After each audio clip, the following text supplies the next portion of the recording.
Myocardial infarction, more commonly known as a heart attack, is when heart muscle dies because of inadequate blood flow.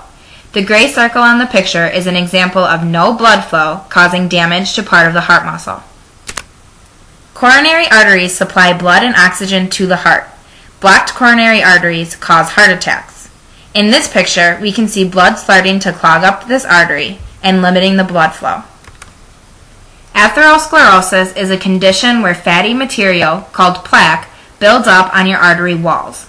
In the picture, the top artery is an example of a healthy artery. The bottom artery is an example of what the plaque looks like. The plaque narrows your arteries and reduces blood flow. The artery in the picture on the left is normal blood flow, and the artery on the right is full of plaque with the blood flow being disrupted. When the plaque eventually clogs the whole artery, it stops blood flow completely. The heart muscle is damaged and it cannot function without adequate blood and oxygen. This is what causes a heart attack. In the picture on the left, we see the blood completely being blocked, and in the picture on the right, we see the result and the dead muscle tissue. Who's at risk for a heart attack? Well, heart attack risk increases with age, so as we get older, our chances increase.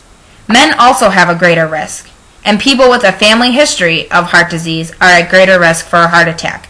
These are risk factors we cannot control. Some risk factors we can control include diabetes, high blood pressure, smoking, too much fat in our diet, and unhealthy cholesterol levels. The major signs and symptoms of a myocardial infarction are bad chest pain or discomfort, upper body discomfort that can be in one or both arms, the back, neck, jaw, or stomach, as well as some shortness of breath associated with the chest pain.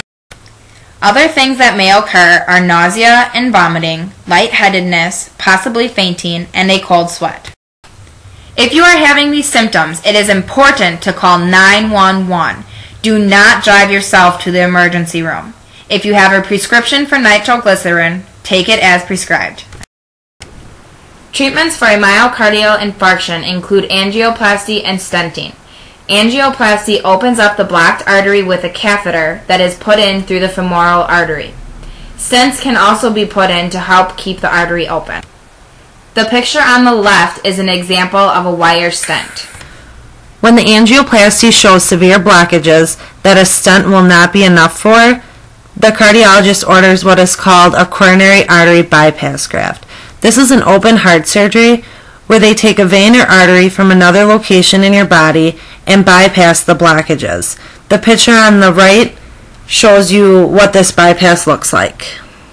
Another treatment option is called thrombolytic therapy.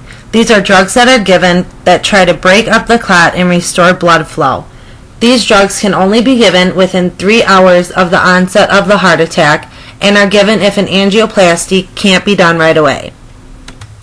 After having a myocardial infarction, it is necessary to make lifestyle changes to heal and prevent another heart attack.